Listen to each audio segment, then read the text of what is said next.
People are talking about two things right now: real estate rising and COVID cases rising. Winners are taking advantage of it. Losers keep complaining about it. Hear me out. Let me walk you through it. Listen, before I dive in though, don't forget to like, subscribe, share with a friend. You can do that right here below. Okay, let's dive in. How has COVID affected the rental markets? I'll tell you this, a year ago, nobody knew what was happening. Nobody knew what was going on. And you know what? That was a valid concern. But today, y'all, we've seen the effects and we're here to let you know what we're seeing. My partners and I have over 1,000 units in the Columbia, South Carolina market across 5 different properties, and we are not slowing down. Why? Because y'all, it's not a guessing game. Listen to this closely. Good information allows for good inspiration. What does that mean? Okay, well, when you understand what information to look at and how to find it and what it means, you can feel very confident about pulling the trigger.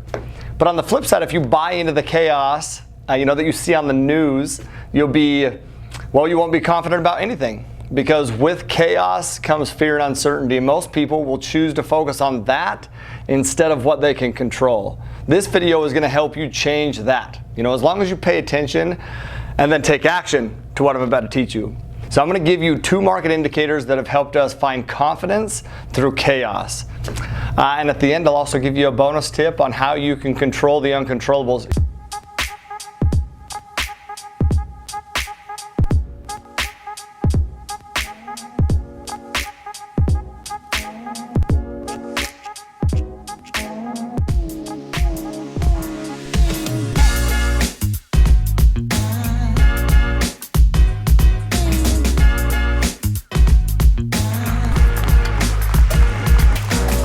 Y'all, what could you do if you could control situations that other people feel are uncontrollable?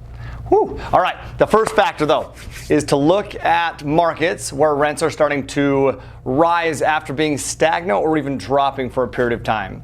That happens because job growth and household formation are starting to pick up, and a lot of people wait until the jobs are already there. But you want to get in as soon as the announcements are made, before the job construction even begins. A practical way to find out where this is happening is on the BLS website, the Bureau of Labor Statistics website. So you're going to look for cities that have had negative job growth in the past and are now on positive and rising job growth. I look for markets that have 2% year-over-year job growth. But if we can catch this on the upswing, then there is huge potential. Okay, this is what we did in the Charlotte, North Carolina area and what we're now doing in the Columbia, South Carolina area. The second indicator is you're going to watch rent concessions. If competitors are offering rent concessions and then those concessions start to be reduced, that is absolutely a sign, y'all, that demand is beginning to catch up with supply. And identifying those things early can definitely get you into a market with less competition, lower cost per door, and huge upside potential. So listen, now you know what to look for, but will you let that fuel your confidence to take action, or will you stay rooted in uncertainty? Just in case there's some doubt, here's your bonus tip, okay? The bonus tip is how to control the uncontrollables. Uncertainty usually comes from things outside our external environment that we don't understand. Things that most people view as uncontrollable, right? Well, one of the ways that we can combat that uncertainty is to ask a very basic question.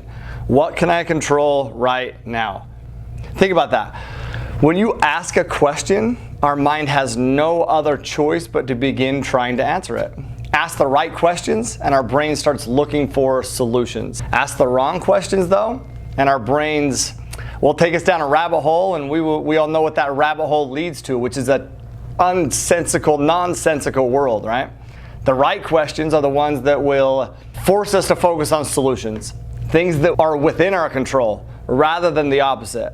Sometimes during moments of uncertainty, we ask the wrong questions. Questions like, man, why does this always happen? Or man, why am I such a dipshit? Or why is life so hard? You're not a dipshit, by the way, most of you, okay? In other words, when we're uncertain, a lot of times we ask questions that feed our uncertainty because they're questions about the uncontrollables.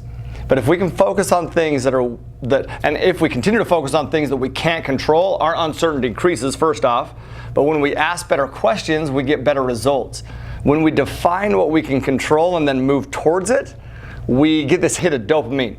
Then we rinse and we repeat. And when we do that and then continue to rinse and repeat, uncertainty fades, confidence grows, progress is made, and just like that, you've turned what most view as an uncontrollable into something that you can absolutely control. So are apartments performing better since COVID?